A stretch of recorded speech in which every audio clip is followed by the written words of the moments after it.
Hey y'all, it's Dana. Just wanted to say thank you and apologize for being so late this week. I've been traveling, there's been a lot going on, so I appreciate your patience, and then also letting you know we had a little bit of technical difficulties with this week's recording. Probably my fault, definitely not Jessica's.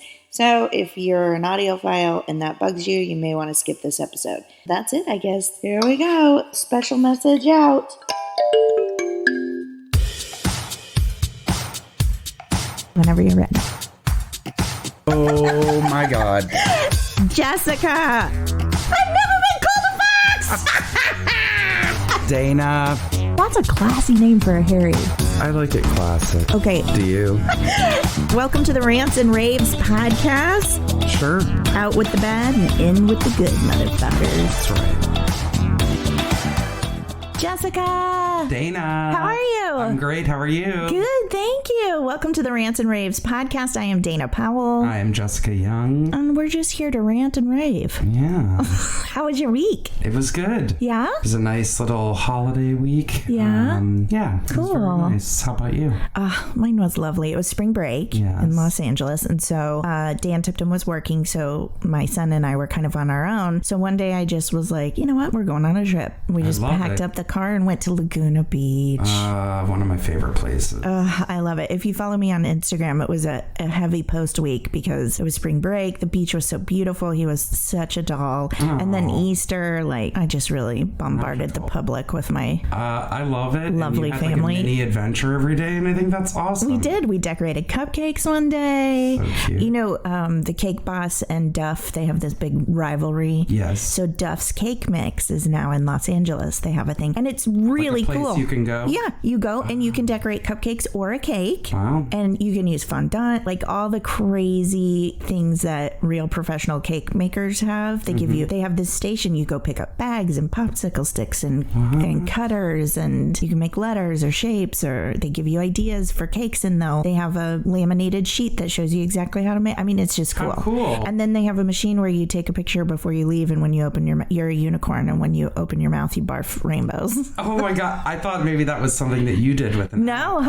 they had it there. And then I posted it and tagged them, and they were like, thanks for coming. That's so fun. Yeah, it's cute. Did your son like it? Oh, had a blast. And then, of course, chose every dark color of icing possible. And I am that person. I paint my teeth with it. I can't help it. It drives Dan Tipton crazy because it's hideous. Why aren't there any pictures of that? Oh, there are pictures, definitely. But it happens so frequently, I don't post them all the time. If I get icing or something that changes the color of my mouth, you're going to see it. Amazing. You're like, don't you want to use black icing? I have a video of me with my teeth covered in black icing, and I look horrible. I was back home visiting my parents, so God knows I didn't have to put on makeup or get dressed. And I'm like, hi, Dan Tipton. Just the biggest smile with black teeth. He doesn't appreciate my humor sometimes. Have you ever seen those wine wipes that they sell now? No, but that's a wonderful idea. You need those for icing. They're like little packets, like you would have a thing to clean your hands with, but it's a wipe to wipe your teeth because of how stained they get from red wine. Yes, I saw someone do a character once that was a drunk woman with red teeth, and it just killed me. It killed me. It's the worst. It's kind of like the dead giveaway. It's the only thing that really does as far as a beverage. That's why you should only drink white wine. You know, when I went to Laguna Beach, I was like, I'm going to sit there and I'm going to relax, and I know we're going to be there for a while. So guess who went to Bevmo and bought herself some wine spritzers? Ooh, yeah. In a can, because I'm classy. That's very responsible. You don't need to have glass on the beach. No. I mean, I guess anything. And I didn't need to have a lot. I just brought 2 little cans. Yeah. Nice little refreshing, sparkly beverage. Yeah. But isn't that beach magical? Oh, it's magical. magical. I love any beach, but it's and the color of the water. Yes. Sometimes in California, the water's beautiful, don't get me wrong, right. But it's not like tropical where you go and it's bright blue. But at Laguna Beach, it gets turquoise. It is turquoise. It's gorgeous. And then we went to Shakespeare. Shake Shack, and it overlooks the ocean. So literally, you're having burgers, fries, and shakes, and looking at the ocean like you're at the most romantic, expensive restaurant ever. Sounds like heaven to me. It was heavenly. It was a blast, and quality time with my little bear. Yeah, it was good. That's adorable. Anyway, so it was a beautiful week. I love that. And a nice holiday. Yeah. What'd you do for? You don't celebrate Easter. What do you call it? Well, no, I do. I celebrate everything. Everything, yeah. Anyone that wants to celebrate. Passover. Yeah. I went and had a Seder. It was lovely. Very small, nice little evening with friends and their little boy. And it was wonderful. Good. Passover was always my favorite of the Jewish holidays growing up because there's so many different meanings. There's lots of different symbols. That's why you have the Seder plate. So you eat a hard-boiled egg because egg symbolizes the circle of life. You eat matzah because people had to leave and not let their bread rise, and hence unleavened bread. Oh. You have parsley for a taste of spring. There's just so many neat. That's really lovely. Yeah, and it's just awesome. You sit around the table, and the meal is part of the tradition and incorporated into the whole Seder service, if you will. I'm just making that sound so bizarre, but it is almost like a service that you have at the table. And I really loved it because my friend that hosted converted, and the other friend that was there is going to be converting to Judaism this year. It's all just a coincidence. And myself and the two husbands that were there, my husband sadly was working, we all burst into song like we did as that's kids. Shocking. Jessica bursting into song? That seems out of the ordinary. But we burst into Hebrew song. It's stuff that you may not have heard for a long time because some people do, condensed versions of Seders. They can be very long. So the songs, are they children's songs you learned in children's church? That's my language. Children's church, hilarious. We would learn it in Hebrew school or at Sunday school. Just I'm sure you guys discuss the upcoming holidays in Sunday school, right? I grew up with all Catholic kids. I went to CDC almost every Sunday with my friends. Do you know what that is? No. I don't even know what it stands for, but that's what they call Sunday school. Oh, okay. At the Catholic Church. So when I'd spend the night with my friends, I always ended up tagging along the lone Jew to CDC. Oh, yeah. That's so sweet. It was really cool. And my can friends I all hear came to my just a bat little mitzvah. taste of a Hebrew song? Okay, sure. The 4 questions that's asked by the youngest child at the Seder. Do we have to go through all 4 questions? No, I'll give you one. Okay. Ma nishtana halayla haza mikol halelot mikol halelot. What are you shaking with your hand? I don't know. I'm just keeping the beat. I thought you had some kind of thing. No. Oh, okay. Maracas. Oh my god. The 4 questions is a very cool part of the Seder because they show 4 different children. It's the simple child asks blah blah blah. Yeah. The wise child asks da da da. And one of the first question Manashna Halayla is why is this night different from all other nights? Oh wow. And so the youngest child will be the one to ask the questions, and then they are answered throughout the Seder. Oh cool. Yeah. The Seder was also Jesus's Last Supper, as it would happen. So there's a lot of interesting crossover. Oh gosh, for sure. Judeo-Christian. All religions have so much crossover. Yes. It's amazing if we really actually sat down and looked at it. Yeah. Yeah, I have a lot of songs in my brain from childhood too. Yeah. But not Seder related. Well, Easter songs? We had Easter cantatas. So that was the choir would get together and sing an hour-long cantata with all these songs. It was really, really beautiful. Of course, when you're tiny, it gets boring after the first 20 minutes. Right. And then at Christmas time, they have one of the churches in my hometown has a living Christmas tree. So they set up they build this big thing where the choir looks like a Christmas tree and they sing all the Christmas songs. How cool is that? Yeah. But one of my favorites, I pull it out in improv shows sometimes because it always seems to be on the tip of my tongue. I may never march in the infantry, ride in the cavalry, shoot the artillery. I may never fly o'er the enemy, but I'm in the Lord's army. Yes, sir. And then we had contemporary things like Sweet Home Up in Heaven. No. That was in children's church. The puppets sang it. Absolutely not. Oh, that is rich. You're so red right now. You're humiliated for me. No, that's hilarious. Yeah. I learned some from my friends. You're my rock, my sword, my shield. You're the hole in the middle of the wheel. You're the lily of the valley. What do you mean the hole in the middle of the wheel? I don't know. What's that mean? Like the center of life? I understand rock, heart, and shield. I don't know. Ask Camp High Harbor. I understand the North lily of Georgia the valley, mountains. but don't call me a hole. And don't call God a hole. I take umbrage at that song. Well, listen, guys, if you want more stuff like this, Jessica's going to tell you how to get in contact with us. You can find us on Instagram and Facebook at the Rants and Raves Podcast, our website, therantsandраvespodcast.com, Twitter at Raves_the. We're up to 9 followers. You heard it here first. Oh my 9 God. followers. Slow and steady wins the race. And again, please rate, review, Subscribe. Honestly, if you don't have time to write a review because people get anxious, like anxiety about that, just hit the 5 stars. That'd be real lovely. That's all you got to do. Totally. And please, again, every week we have things coming in. I still received this week 2 more suggestions for my hair. Wonderful. And I'm telling you, Deva Curl Is really coming out on top. that seems to be the number one. So I will be treating myself to some Deva Curl this week. I feel like you have to make a beauty video. I will. I'll do a before and after. Yeah. Do one of those fast forward things where, have you seen those? Yes. Like a time lapse. Mm-hmm. And I'm going to play Beyonce, Baby, I Can See Your Halo in the background. And then when your halo's gone, it'll just cut off. Yes.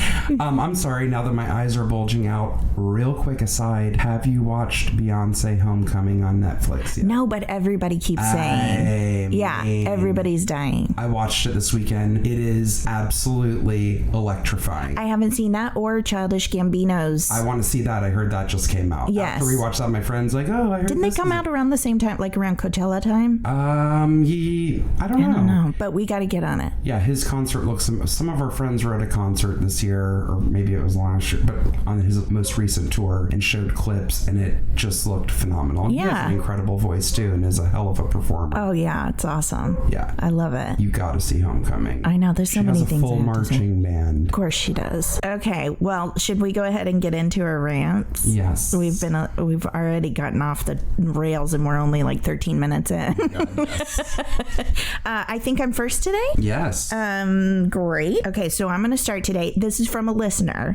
So I'm going to read you. And, well, Jessica and I have strong opinions. Here we go. Mm-hmm. Hello, Dana and Jessica. I'm loving your podcast. Dana, hearing your voice again makes my heart happy. Oh, thank you. I love both of your laughs and find myself in a better mood with both of you in my life. I love that people think we're a part of their life. Or feel like, because I feel like I'm a part of their life. I hope they feel like I am too. Here is my rant. Why? Why do you need to bring up what I am or am not drinking or eat? Why? What business is it of yours what I decide to put in my body? I can't stand if I'm meeting people for dinner and decide I don't want to have a drink and then feel berated about not drinking. I just don't want a damn drink. Who cares? I want to have just an appetizer and a dessert for my meal. No need to comment. I'm eating what makes me happy. I should not feel the need to explain myself to you. Mind your own damn business, please. As always, thanks for listening. Love to you both. I could not agree with her more. I have talked about this before. I even wrote a sketch about it. Really? Yeah, when I was in Sunday Company at the Groundlings, I wrote a sketch about it because Dan Tipton came home so angry one day because he works in TV. Right. You know, he's a producer. They eat like kings. Like, they have food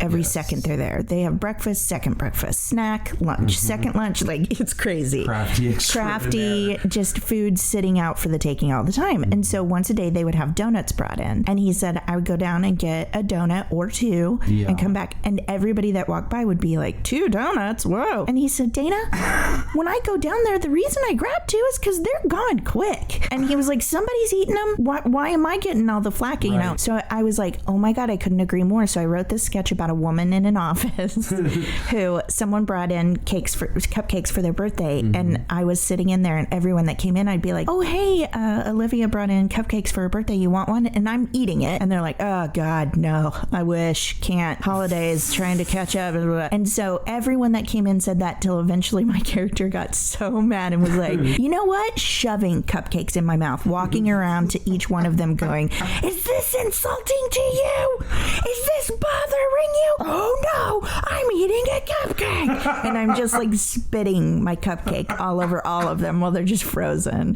Because that's how I feel. Yes. It is none of your business what anybody else eats, and don't make them feel bad about it. They can live their life. It's not, and especially when it's two adults. Yes. If you're a parent and you're like have rules about what your kid can and can't eat, that's one thing. Right. But when a grown adult is eating or not eating, also with drinking, None of your business. none of your business. I don't want to have a drink. We don't have to speculate. And by the way, sometimes, like she said, she just doesn't feel like it. It doesn't mean that there's an issue. It doesn't mean that you're pregnant. It doesn't mean that you have an addiction. No to it underlying message. But also, maybe it does mean that. And it's that's no also one's none of your business. I mean... Yeah. It's And people do insane. it with healthy stuff and with non-healthy stuff. So it's like, if you're eating not healthy, they're like, oh, wish I could eat that. Well, then fucking eat it.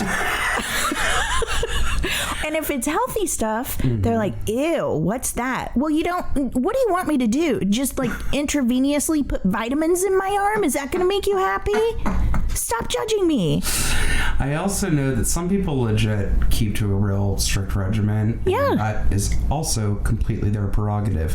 But sometimes people act like they do and are very judgy, but behind closed doors, They're eating treat barbecue cake. on the floor off a towel. Why was that so specific? Because I've done it. Oh, that just made me think of Anthony Bourdain when he went to Alaska. Oh, I didn't see it. And they like brought out an off animal off the floor. Oh, but man. it's- Yeah, my best friend and I think we had both gone through breakups or something. So we got all different kinds of foods that don't go together, but we love. Yeah. So it was like, oh, we're going to have chicken nuggets and burritos. Sure. And a rotisserie chicken. And we just laid it out on All a the towel chickens. and mowed down. I was on a date with Dan Tipton once, and this was early on in our relationship, and we had gone somewhere with his dad. His dad was out here for work, and I ordered a burrito at this restaurant, and he goes, oh, my goodness, that is enormous. I'd never be able to finish that. No. And I was like, well, now I guess I won't. I look like a hog. Like, you limited what I could eat by that statement. Oh my God. Anytime somebody says that, whether it's about their own food or commenting on yours at the I'm like, Oh, my God. we're at a nice brunch once in a blue moon. Yeah. It's not like I go to the Cheesecake Factory or Claim Jumper. Yeah. Oh, every I'll night. go to a claim jumper. But I mean, we're not eating that Every all the night, time. yeah. So if I go for brunch and there's chicken and waffles and there's 2 waffles and half a bird and I want to eat it all, then I'm going to eat it. Eat it, Jessica. I would clap for you slowly the entire time because that's how much Hoosiers clap. pride I would have in your decisions. It's true. Don't talk about what people are eating. No. And it really Or does. shame them for it. No, it messes with people's minds. I'm getting ready to tell a story. If you know me or my family, in fact, I'm not going to say who the person is. Okay. Some people may know. It's going to come out. All right. Okay, so it's just a quick story. And my parents don't listen, so hopefully it won't get back to them. Oh, boy. So I was back home visiting once, and I wanted to get bananas. And so my dad and I went to the store, and he goes, well, be careful. Your mom's real picky about her bananas. And I was like, what do you mean? He goes, don't you get big bananas. Boy, she'll be mad. I said, Oh. that's ridiculous. What are you talking? I try to find the biggest bananas I can. If this is going to be my breakfast, I want it to be filling and huge, right? Yes. I'm not going to waste my time on some tiny nanner. And so... I picture you bringing her like a bushel of plantains because they're so tiny. He got so nervous. He goes, you get whatever bananas you want, but you watch what happens. I'm getting her small bananas. Oh. I was like, okay, clearly this is an issue. So we get home because I said, well, why does she have an issue? And here's where I lost my mind. Oh boy. Well, she don't want people looking at her and, thinking things. I was like, thinking what, Dad? Like, I'm trying to force him to say it because I know where this is going, right? He goes, Dana, just drop it. I was like, no, Dad, thinking what? This is crazy. You tell me what she thinks. Dana, I don't want to talk about it. I said, are you trying to tell me that my mother thinks people are watching watching her eat bananas, and then they are thinking of her giving blowjobs. What? And he goes, Dana, I said just drop it. So we get home. Oh my God. We get home and we hide the tiny nanners and just leave the big ones. My mom's unloading the groceries. I hear her go, Gary Jean. Now everybody knows my dad's middle name. He's like, what? She's like, what are these bananas? You know I don't like big bananas. He goes, I got you. Look in the other bag. I got you. And I go, why don't you like big bananas, Mom? Just put her on the spot right away. Okay. I just don't. I said, well, Dad says, I just threw him under the bus. Well, Dad says that you don't like big bananas because you think people at work are going to watch you and think of you in relation to blowjobs. Dana, Renee! I'm sorry, Gary Jean. It was legit. Like, you can give people... Now, I don't know what brought her to that, but I know that people constantly were saying to her at work, oh, what you eating? Oh, you on a diet this week? Oh, you... So she was so concerned constantly that it just escalated to the point that she was like, no, clearly everyone's looking at me and thinking of food porn. So if you ever need to get my parents some bananas, make sure you go for them tiny nanners. Oh, that's so... But that's what you're doing to people when you make comments about their food. You're giving them complexes. Everybody has enough complexes on their own. We don't need any more. And... Thank you. That was a good rant. Yeah. I loved that because shut the fuck up, people. Unreal. Well, I have a rant also from a listener. Yay. And I'm going to read it. Grown-ass people who refuse to look at a calendar. Oh, I had an appointment at 10 today. Someone reaches out to schedule lunch with you. Pick a date. Says the date is fine until day before when they realize they have a doctor appointment at 11:45. Thought it was earlier in the day. We got to reschedule. I mean, we all have calendars in our phones. In front of us. Grow up. Rant over. Well, this is... I understand it. Yes. I do understand that rant. It's also one of those things that I am afraid is not so black and white. Yes, there are people who are habitually late no matter what. They don't have things going on in their day-to-day life that would require or cause them to be late for every... We both know people like that. Yes. But I'm going to have to tell you, folks, I have a really bad habit of mixing up dates. I do too. That's why I was like, I got to be careful because I'm going to be a hypocrite. I get what she's saying. I really do. And I have made an effort. You see, I have my old lady handwritten. I have my handwritten planner too. The problem is... It's a mess. Do you ever write the date in your planner, but you've written it on the wrong day? Oh, for sure. Yes. I showed up to a baby shower a week early. There was no one there, and I didn't know the person hosting. And then I was like, okay, well, I'll just go the right date. Right. Then I showed up a week late. Like, I can't get it together. And I write things down. I write them on the wrong days. I definitely am late to a lot of things, and I try not to rush when I'm late because I'd rather be late to whatever than early to heaven. So that's great. But I am the worst. Jessica, full admission. We record every Tuesday unless we're out of town or something. Yeah. It's just a constant. Yes. I told someone that I would meet them at 9:30 this morning and then had to go back on that today and be like, oh my God, I'm so dumb. I record every Tuesday.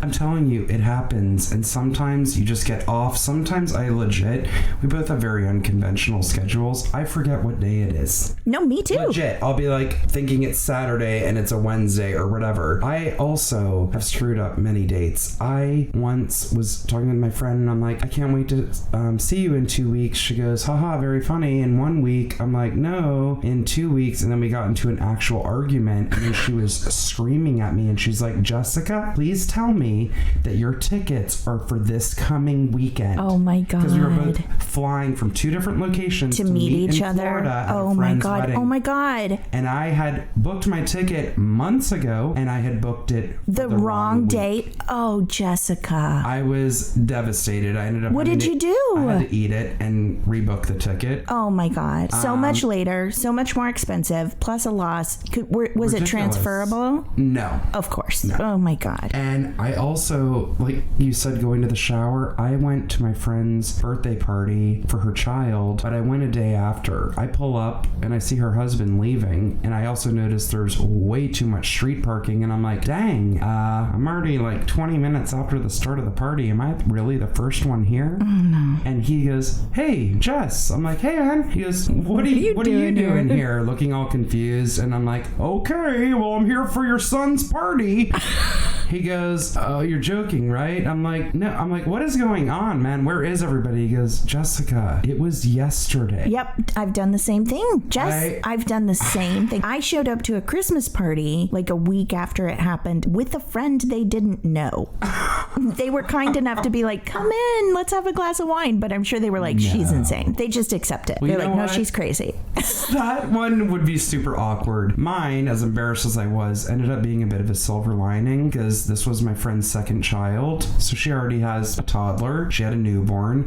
I was like, no, I don't want to infringe. I was so mortified. She came to the door. She's like, girl, get in here. And they had In-N-Out burgers from the day before. And she's like, do you want a burger? I'm like, no. She goes, no, we have plenty. So we sat there and ate, and she goes, you don't understand. This worked out so perfectly. I would have never gotten to spend any time with you of course she'd have a house full of people, she'd be hostessing, children running around screaming. Yeah. She's like, now I'm getting to sit and chill and catch up with you. Aw. Yeah. That's lovely. But also, I'll leave on this twice now, and one was very recent within the last few weeks. My friend had texted some people and said, hey, anybody want to come over? Not a late night, but have a few drinks, hang out. So I was super tired and I was not going to go. And then I'm like sitting on the corner of Ventura and Laurel Canyon, and it was like do or die time, like stay in the valley and go home or go over the hill. And I was like, I'm doing it. And I drove all the way over to his house and got there, and I'm banging on the door and clicking the doorbell like a maniac, sending selfies to him saying, what the hell?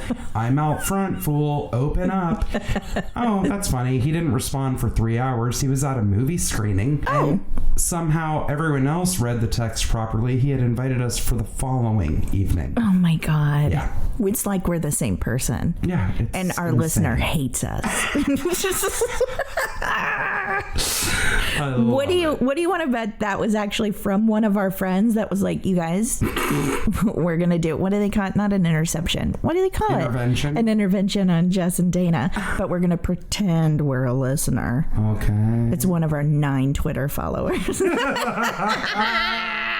Ooh, those were some good rants. I know. Oh my God. Should we do a cleansing breath and move into our corners? Mm-hmm. Okay. So this is the Rants and Raves podcast. We rant out the bad, take a cleansing breath, and fill back up with all goodness. That's right. I hope.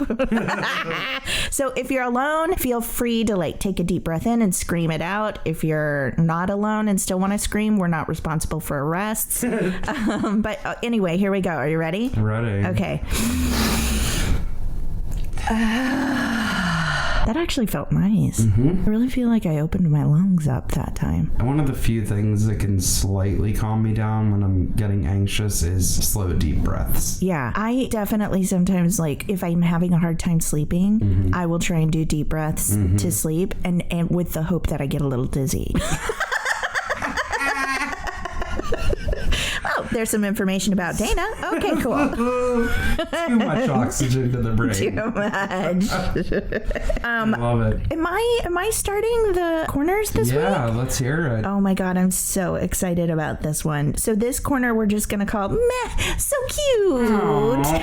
The title of this, I got it from goodfulness.com, which I really love. I get several stories from there. And they also link to other stories if you're looking for good news or whatever. Mm-hmm. The title is Service Dog Has Perfect perfect attendance record with diabetic teens, so school includes him in yearbook. Aww. And we have to post this picture of that dog. I showed it to you, right? The yearbook picture is It's the funniest ever. Also because his head He's is so like short. Peeking up. Yeah, they didn't like get him an apple box or anything. They're like, no, you're a dog. You're going to pose just like everyone else. So here's the story. At Stafford High School in Falmouth, Virginia, a certain yearbook picture has gone viral, and it is not a student. It's a service dog.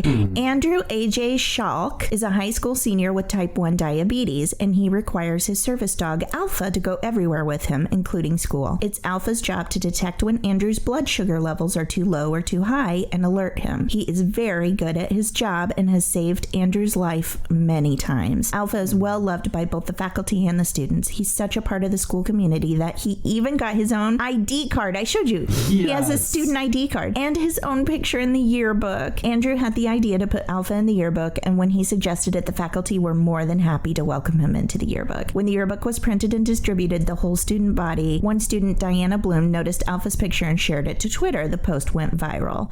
This isn't the first time a service dog has been featured in a yearbook. An elementary school in Lake Charles, Louisiana, allowed Rowdy, another service dog, to be included in the fun. In fact, Rowdy had been invited to be a part of the yearbook 3 years in a row. That's not bad. The school photographer Jill Engel first brought attention to Rowdy when she posted behind-the-scenes pictures of the adorable school photo shoot on her Twitter. People could not handle the cuteness of seeing Rowdy wearing a little bow tie. Look at him. He's got a little bow tie on. Stop it. Cute. Many Twitter users couldn't get enough. One user, Gentle Ben, wrote, "This is the sweetest angel I've ever seen. What an absolute angel creature. Thank you so much for sharing." Rowdy's a part of the class, and the students have been taught how important his role is in helping Dagan, the student he is with. They know how to behave around a service dog, and they never disturb him while he's working. Both Alpha and Rowdy may be irresistibly adorable, but they are also very important to a much more serious mission. They have allowed the kids they assist to live as normal a life as possible, despite having a shared illness that could complicate things. We hope to see more service dogs involved in their owners' yearbooks, just as a little reminder of how important their roles are, but also because the pictures are just too cute. Aww, I love it so much. It's actually interesting because we never had a service dog, now that I'm thinking about it, at our school. No, I never did either. And I'm not trying to be dumb, but I don't know if certain things, like this dog you said is because the child is diabetic. Yeah, both of them are diabetic. So I wonder if that is something that happened more recently. In our lifetime, as far as like research being done with dogs detecting things. Yeah, maybe because I've read articles too. They're trying to train dogs, and in fact, I think they have found some support that dogs can sniff out cancer too. I saw something on TV about that once. God, animals are incredible. With a woman, and the dog kept nudging her in, like, I think her armpit area, and just kept going, and sure enough, she had a tumor. But I was like, sorry, what? Yeah. And it was legit. The dog sensed something, and they went to the doctor, and they ran tests, and sure enough, there was something there. Animals are amazing, man. Not only are they just like healing because of their love, right, but like they're incredible. They're so senses. Smart. We were talking about that earlier. Treat yourself, people, and on Netflix, go under documentaries and watch any of the BBC series. Animal Earth, series. Planet Earth, Blue Planet, all of it. It's incredible. My son watches all of them. The only thing I worry about, he laughs when animals get hunted. He thinks it's funny. Like, am I raising a serial killer? Like The Natural Hunt, like he sees a cheetah going after a baby gazelle or something. No, I think that's normal. And then he's like, nah, I got him. Whereas I'm like crying, going, no, that's not right. I know it has to live. I'm trying to justify in my brain. He's like, nah. He's also going through a phase where he doesn't like bugs right now. Like, you know, those big, what do they call them? Flying soldiers or whatever. They look like giant mosquitoes, and they're completely harmless. Oh, like the mosquito hawks, we called them. Is that what you called it? I think everybody has a different. It looks like a daddy long legs with wings. With wings, kind of. Yes. So he's going through a phase where he hates them right now, and he's just telling me constantly, just kill them, just squash them, squash it, please. I'm like, no, we don't kill unless they're in our bedroom. That's what I teach him. I'm like, unless they're in our bedroom, we'll take them outside if they're anywhere else. If they're in the bedroom, that's you broke deals. Maybe you can explain. I mean, a kid's going to be scared regardless, so will an adult. But maybe you can explain to him what they do, like other things that they get rid of. Like, most people are not fans of possums. Possums eat up to like 3,000 to 5,000 ticks twice a year. We trapped a possum from under our house when we first bought it and hired the guy from Dirty Jobs. I can't remember his name now. It's been so many years. Mike Rowe, is that his name? Well, Mike Rowe is the host, but he did a segment on a dude out here that traps animals and then he releases them somewhere else. It's humane, you know. So we caught it on a Friday and he doesn't work on the weekends. And he said, if you catch it, just put it up on your porch and I'll come get it on Monday. So we caught it. It started raining. Dan didn't want it near the house. I was like, too bad it's raining. I'm not going to leave this thing out. So we put it up on the porch and then I fed it cat food. And so every time I walked by, it was like perfectly fine. If Dan got anywhere near it, it hissed at him. Did you start getting stray possums from around the neighborhood? You know me, I would, but I can't.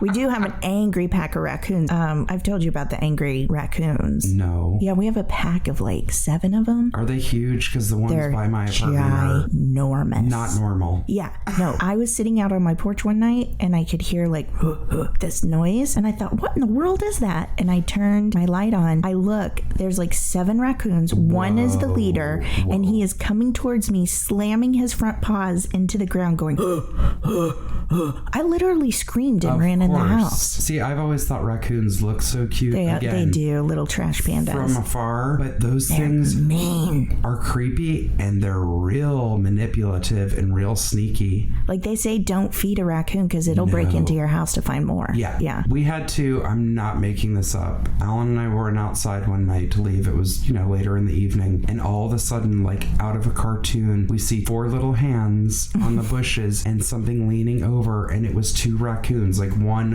above the other, just looking at us, and we both screamed like children.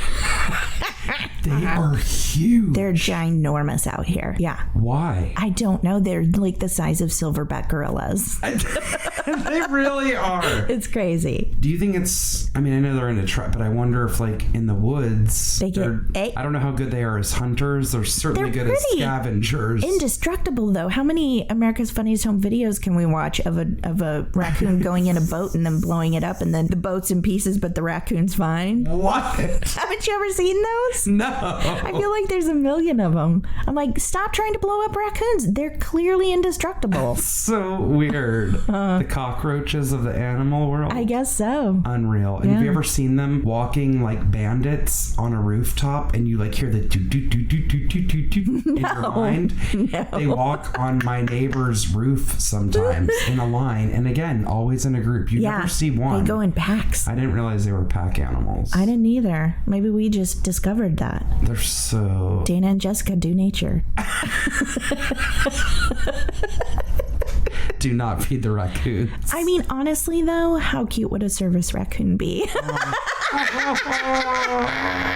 It is interesting, though. Like, a lot of animals would certainly not advocate to be a domesticated pet, but we've seen things where people take an animal. I've seen people that have pet raccoons that were injured and can't be released back in the wild. And things like that. My dad had a pet squirrel. He did? Yeah. Was it cute? Yeah. Was it before you were born? Yeah, when he was a kid. Oh. In his family. Mm-hmm. Did it stay in the house? It stayed in the house. It went inside, and it finally ran away one day because his sister shut its door in the tail and cut it off. Oh. So that's the end of that happy story. Sorry, you asked.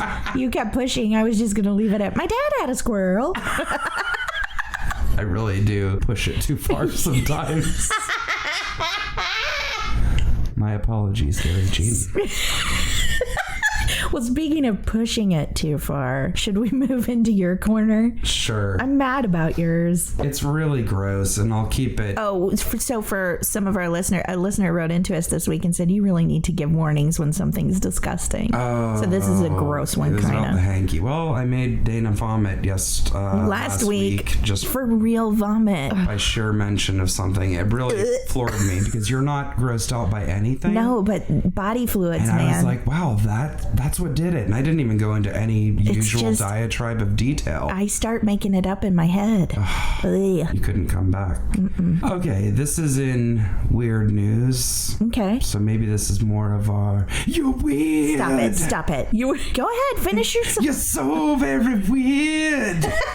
Why must you bring your weirdness here? I don't know how you remember it. The only thing I can think is you love it so much and I don't. And you're like, because I said you'll never remember that, you're like, if there's one thing I do before I die, it will be to always remember the weird song. You know what? When you put me on the spot, when we are live, when we are rolling camera, tape, video, and you ask for me to make a song, you get what you get. All right. Now, the best part of this whole gross post is I know how much you love when journalists add puns. Oh, it makes me furious. Well, this is going to put you over the edge. Well, get ready for some commentary. This is literally from titled Weird News. Okay, cool. Pizza restaurant closed after employee puts laxatives on pies. The subcaption, that's a crappy thing to do. Stop it. This is a privately run website where there is no editor. It's actually from the Huffington Post. Oh my God. A pizza restaurant in Springtown, Texas had to close this weekend after it was discovered that employees had put laxatives on at least one pie. That's a pizza pie for people who aren't familiar with the... Is this an article or are you just talking?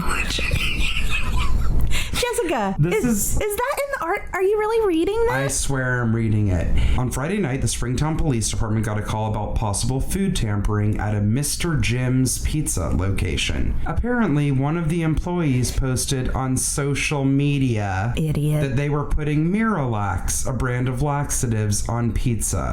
We're not going to go down the rabbit hole with this. This is horrifying. It's not the first time people have deliberately tampered with food, which is horrible. It happens enough, as we see with recalls or contaminants from vegetables or food or whatever. But if you are actually doing that to innocent human beings, there's something really wrong with you. And you know what? It's not funny. Again, I'm grateful for idiots because this person put it on social media and that's how they were found. Yeah, of course you're going to get caught, you dum-dum. If they hadn't, people would have just gotten very ill and assumed they had food poisoning. And that's the thing. People are like, oh man, it's going to be real funny when they're pooping. Oh man, they're gonna be pooping so much. That's hilarious. Well, guess what? It's not funny. You are a cartoon character. It's not funny. It hurts their tummies and it's not good for their body. Also, look what that does to that business. Yes, and you lost your job, you big dum-dum. Good luck getting another one. You better change your social media handle. Maybe Mr. Jim's needs to hire you for a public service announcement on their behalf. Listen, Mr. Jones, I feel very, very strongly about this, and I will make fun of your stupid employee. I mean, unreal. It's just like, would it be that funny if you was pooping? Would you be laughing if you had poop coming out your mouth? Nothing is funnier than the face that you have made during this entire time. I'm mad about it. I'm revolted by it. Oh God, I don't need to get into it. You know what? Something worse happened when I was in college at a local restaurant. I don't understand the need to do that. I know. I know they think it's funny. It's not. No. People jack off on food. Like, no. No. Okay. Yeah. It's not good. It's stupid. They're also real dumb. Don't be wasting your baby batter on a pizza. Listeners, I'm sorry. We're going to move on. We have to move on. Much more uplifting. Maybe one more breath. Man, gotta breathe out those morons. Okay. What would you like to rave about this week? I like both of our raves for this week, but I'm really kind of excited about this one. It kind of meshes one of our normal corners, or a corner we have sometimes, which is Hollywood, Hollywood. So it meshes that with like a cool thing. I'm gonna read this article. It's called Morgan Freeman converted his 124-acre ranch into a giant honeybee sanctuary to save the bees, which is super important. We'll talk some more. But Morgan Freeman, he's a well-known, beloved actor, film director, and now beekeeper. The 81-year-old has made the decision to convert his 124-acre Mississippi ranch into a sanctuary for bees. The actor first became interested interested in beekeeping back in 2014, where he first discussed his hobby on The Tonight Show with Jimmy Fallon. He had only been beekeeping a few weeks prior to his appearance on the show. As in his interview, Freeman spoke about his experience with the bees, as well as the importance of preserving and saving the wild bees in order to maintain a healthy environment. That's very true. Yeah. Freeman spoke about why he started beekeeping, saying, "There is a concerted effort for bringing bees back onto the planet. We do not realize that they are the foundation, I think, of the growth of the planet and the vegetation." He had imported 26 beehives to his Mississippi ranch from Arkansas. He feeds his bees sugar water and plants bee-friendly plants such as magnolia trees, lavender, clover, etc. Freeman has admitted he's never worn a bee suit and hat, and they haven't stung him yet. He also has no intention of using them for money or disturbing his hives. Freeman's foray into beekeeping coming at a critical time for the environment. The EPA has blank colony collapse disorder as the leading cause of the bee decline in the last 5 years. If the decline continues, a loss of bees can cause a number of ecological and agricultural issues, since bees play a key role as plant pollinators. Very, very true. I love that he's doing that. I remember seeing a billboard once on the highway and it said, "No bees, no food." I mean, it's the truth. It is. It really is. I don't think people realize or how. Flowers. I mean, they pollinate every living flora on the planet. Absolutely. And like regular bees are non-aggressive. Right. I know we've got those killer bees have kind of infiltrated in but we still need bees. And so I think it's amazing. I've actually looked into it quite a bit on my own. I would love to have a beehive, but I have a child, so it seems not great. And it's also not easy. It's a lot of work. Not easy. And I had a customer that lived in West LA that had I don't know how he did it. I don't know what his property was like, but it's not like he was on acres or anything like that. But I think if you're in farmland or somewhere where you have actual land or property, it would be easier. It's not so confined or the worry about that. Who's big on the bees too is Ian Ziering, who played Steve on 90210. Or younger. Sharknado. Yeah, younger audiences might know him from Sharknado. Interesting. Yeah, he actually did a talk that I really wanted to go to, and it was at a time I was working and couldn't be there, at one of the last tiny mom and pop hardware stores on Ventura. Oh. And he gave like a whole talk about that and educating people. They had a group out there. Yeah, there is an organization here in Los Angeles that once a month they give a free class on how to start a bee colony. The thing that makes me sad about it, if your queen bee dies, I think your colony dies. Oh, really? Yeah, and that would just devastate me. I mean, again, fascinating how that whole system works. Yeah. Aren't ants kind of similar? But it's like kind of amazing how they just know, and there's the chosen one. The matriarch. It's a matriarchal society. Yeah. It's pretty cool, and it works really well, so take a hint, Earth. Call back to Queen Bey. That's really cool, and I love that he did that. I do too. Morgan Freeman. Lives in Mississippi. Yes, I met him once with my dad. You did? Yeah, we went to Eric Stone Street. Was on The Tonight Show when Jay Leno was still doing it, and it was Eric and Morgan Freeman. Oh wow! And so I introduced him to my dad. It was pretty cool. He was really nice. Yeah. Of course, my dad, he's like, man, pretty cool. I mean, he puts his pants on the same way I do. I'm like, okay. I love your dad. He just could not be bothered. He's like, yeah, cool, whatever. He's friendly. That is so refreshing. Yeah. My dad would have absolutely lost his mind. I introduced him to Keira Knightley one time. Unfazed? Completely. My mother, however, could not speak a word. She was like a deer in headlights. My dad was like, yeah, we drove out here. We just like driving, loved to see stuff. Just never stopped talking. And she was so kind. Like, they just had the best. And my mother never said any other words besides, hi, I'm Diana. It's nice to meet you. Amazing. Yeah. You know what? I say this with love, but I'll take that any day over my dad, who gets very starstruck. And I remember in my earlier years of living in LA, I took him to Nate and Al's, an awesome, really old school deli in Beverly Hills. And Larry King's just kind of known. He, at least at the time, was there every single morning. When I would open the store I worked at the time there, every day, same time every day, 8 a.m., watch him walking by in his Guess jeans and his press shirt. Amazing. I loved it. And it stood out because who wears Guess jeans anymore with the triangle? Nobody. He did. But we went there and my dad met me, and sure enough, it was a day when Larry King was in there, and my dad lost his mind and could not contain it. And my dad is not gauche and he's not a loud man, but he's like unawares. I'm like, Dad, you need to whisper and we can talk about this when we leave. I cannot believe that Larry King's sitting right there. I mean, he is an icon. He is. I sometimes go crazy over people you would never think. I think I've told you that before. Like one time I was at the gym with Amy Procacci and I saw somebody from The Shield and not a main character. I'm the same one. And she was like, your arms are flapping in the air. You have to stop.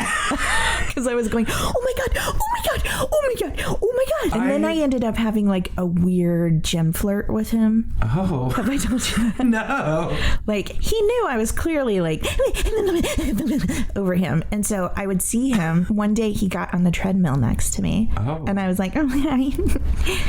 I proceeded to drop my water bottle, my towel, the pencil I hadn't brought, but somebody else left there. Like my earbuds, like everything. Amazing. And every time he got off his treadmill and was like, oh no, here you go. Oh no, here you go. I'm sure he was like, what's she gonna drop next? Her panties? Oh. Because I couldn't stop. Were you doing it on purpose or were you nervous? I was just nervous and a dum-dum. Because I just pictured you sliding your like pencil a kitty cup cat. like Mr. Hart in 9 to 5, so Dolly has to lean over and pick them up. I love that your references are my age.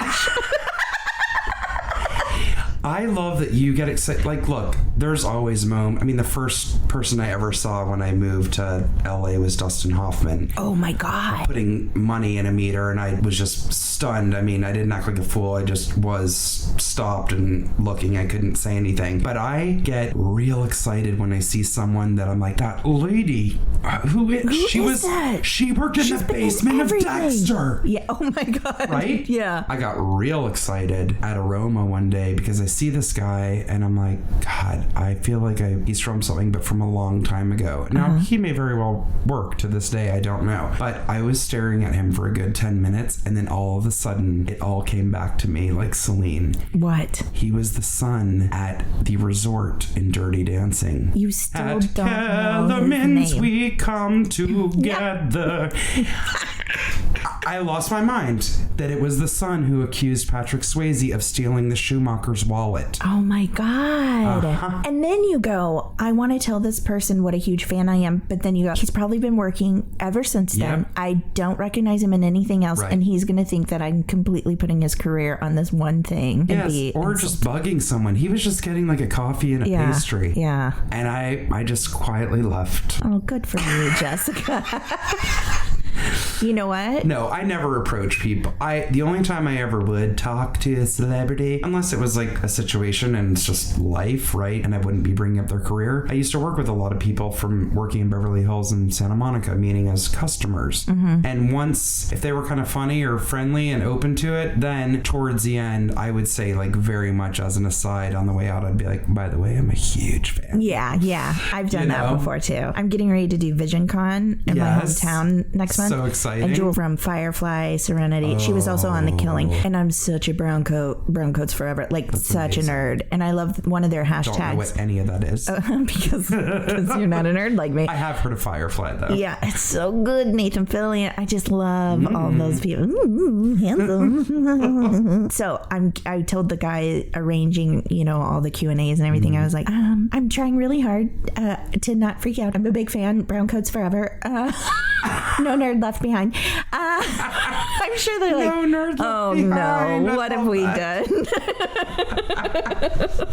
Anyway, here's the thing though. How many of those people are buying 124-acre ranches and saving the earth with bumblebees? I don't know. I don't either. Maybe they are. I guess it's not a slam if I don't know.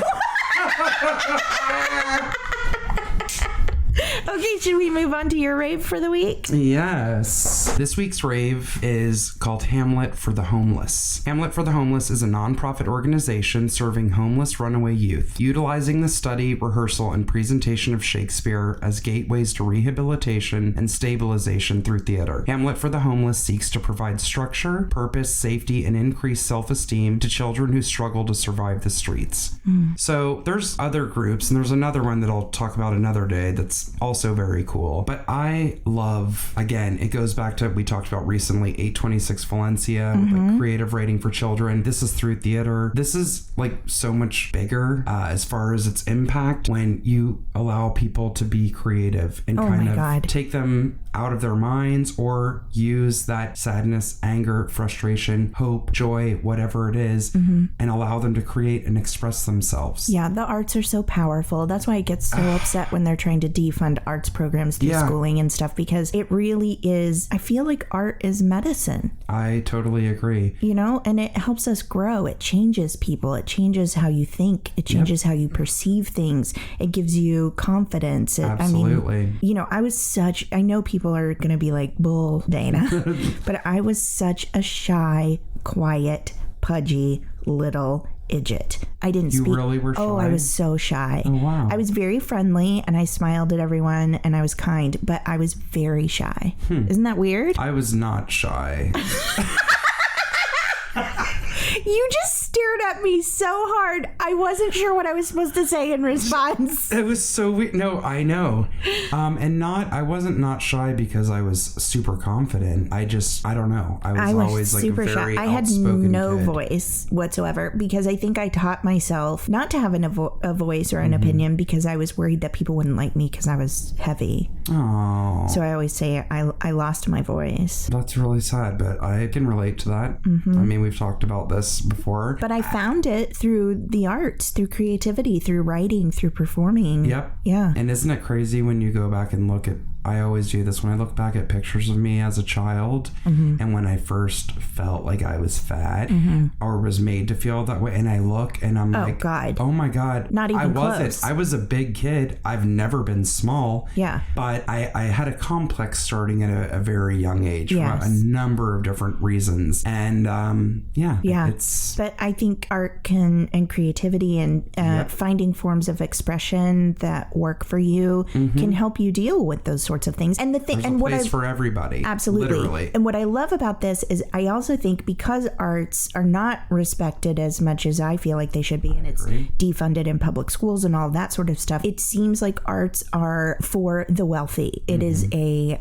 extracurricular sort of thing. It's not always available to those with less. You know, I didn't ever see a big play, not even a small play. I never saw anything like that until I was older and I had auditioned to be in Yes Group, they called it in my hometown, with the Springfield Little Theater. And it was a youth troupe, and we went around and did stories for little kids and stuff like that. And one of our big prizes at the end of the year was they took us to the Fox Theater in St. Louis and we saw Les Mis. My mind was blown. Sure. I had what never... an impactful show to be your first experience, too. I had never even seen a show at Springfield Little Theater when I was a kid. We couldn't afford it. Yeah. So that was my first experience. And come on, you can't, like, that experience was so powerful. But that's why I'm saying I love this Hamlet for Homeless, because it makes it accessible to kids who may not otherwise have that opportunity. Totally. And as far as what their organization is comprised of, it's, community-based with volunteers, including industry professionals, activists, and advocates serving the homeless runaway youth in the greater Los Angeles area.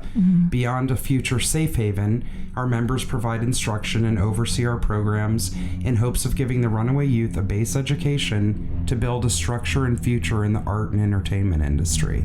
Wow.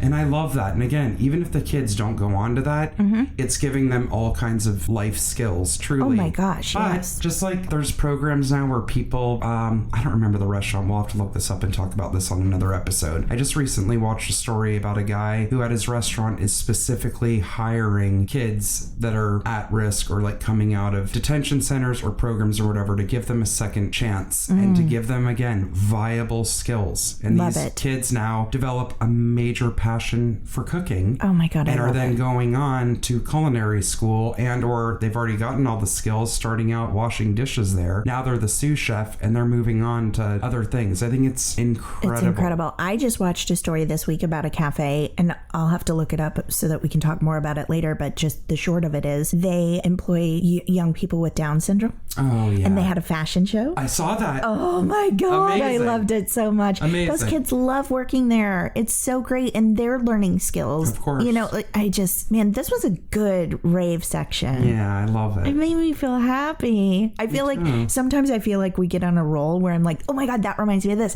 and that reminds me of this, and that reminds me of this. And honestly, that just tells me if you're looking, there's still so much goodness and joy in the world. Totally. And I thrive off of that. And I hope that's what we're pushing out to other people that are listening and not just my craziness. I totally agree. I love it so much. And also, guys, if you don't have something like this in your community and you love the arts or love theater or whatever, it's very easy to start something like that. You know, start a program where you're, you know, if you used to be in the arts when you were younger and, you know, life got in the way or whatever, maybe start a workshop for youth for at-risk youth in your community or whatever. And so many theaters, unless we're talking about you wouldn't rent somewhere like the Pantages in Los Angeles, but outside of like mega centers, if you will, where they're having like Broadway tours of shows, there are theaters all over the country, even in the tiniest towns. And most of them maybe have a few shows going on a year. I guarantee you they're not using the space all the time, all year long. So they will happily rent it out. Some people might even donate their space for the time. Yeah. You know? And there's many ways to do that. And like you said, a workshop, like that's something incredible. I did a workshop once with Michael Reese. Is that his name? Gosh, I haven't seen him in years. But anyway, he's been on a bunch of stuff. He's a Welsh actor, very handsome, lovely. I think it was through Young Storytellers, which I think you're familiar with, but we met up with these kids and you meet in the morning, you write a play. Love it. And that afternoon you put it on for the parents. It's fantastic. I mean, it was a day of my time and it was one of the best days I've ever had. Those kids they blow your mind. Yeah. They blow your mind. My friends actually do that at their place in Atlanta called the Red Door Playhouse, and the kids make their own costume. And no, they're not sewing, but like out of all kinds of paper and felt and whatever. Love it. They make their costumes, they write the show, they perform it. And yes, I'm a sap. I cry every time I'm there visiting, and if they have a performance going on, they know I'm going to come to it. And I remember sitting in the audience and afterwards watching parents go up to them, and a lot of people who either their kid was just super shy or their kid has different, what is the word I'm searching for? Special needs? Yes. Special needs. And for them to say, like, I saw a mother just totally break down into tears, and she's like, my son has a lot of issues interacting with people in general, and I cannot believe what they have done by letting him be included in this. And because they don't tolerate no inclusion. It's like when they have a group of kids for a week, it's a mix of ages and all different types of kids. And everyone is going to be cool, and everyone is going to build this thing together. Because art and creativity and expression is for everyone. It was beautiful. And she even said for the first time, my son is coming home at the end of the day, because they'll have like week-long camps for them, and it's all creative and where they do the show. And he talks about his day. Oh, I love it. And that like made me cry, because I'm like, look at the impact. It impacted all those kids. But I'm like, I told her, I'm like, she and her husband work their butts off tirelessly. Tirelessly. They have dedicated their life to making children be creative and feel included and all of that stuff. And I said, they're not the only ones. But even if they were, that has to make this worthwhile, to know that you, and they're not doing it to impact people, but it was cool to watch as an outsider. Oh, for sure. Wow, look at that. Powerful. Yeah. I love it. Me too. Aw, Jessica. Dana. I think that's our show. I think it is. Oh my gosh. I love doing this with you. I love doing it with you too. Doing what? You walked into that one. Eating large bananas. Oh, hey-oh. No tiny nanners for Jessica. Oh my God. Before we get out of here, Jessica, I think you want to give a quick shout out. I do. So we greatly appreciate the support of our listeners, and some of you that we've gotten to know from you writing in and dialogue that we've had between you. We want to support you as well and give shouts out to your endeavors, whatever they may be. And this is a shout out to Sweet and Salty Stiches. Now, I have a relationship with Sweet and Salty Stiches. I had another show before this called The Absolute Worst Podcast, and this person, I don't want to out her name, but has always been so supportive. She's an absolute delight and a joy. And if you want something cute, man, check out her shit. Yeah, she does these amazing hand embroidered sayings, and they're hilarious. Funny. They're so funny. I'm looking at one right now that's a coffee pot that says pothead. It's hilarious. She's really great at them, and they're just such unique gifts. She can customize them for you. And some are just beautiful. Look at this blue jay. Gorgeous. She did that just last week, I think, and she's so fast at it. Super, super talented. You can find Sweet Salty Stiches, written just like that, no space. That's their name on Instagram. Please check out her work. It's really fantastic and always puts a smile on our face. Yeah, she's a self-made entrepreneur in that regard, which I love that. I love it too. She's a mama and has her own independent thing going on, and it's awesome. Yes. We love you guys. Thank you. Well, hey, I have an idea. Yeah. Let's meet up here next week. Okay. Put it in your calendar. Oh, boy. Bye. Bye.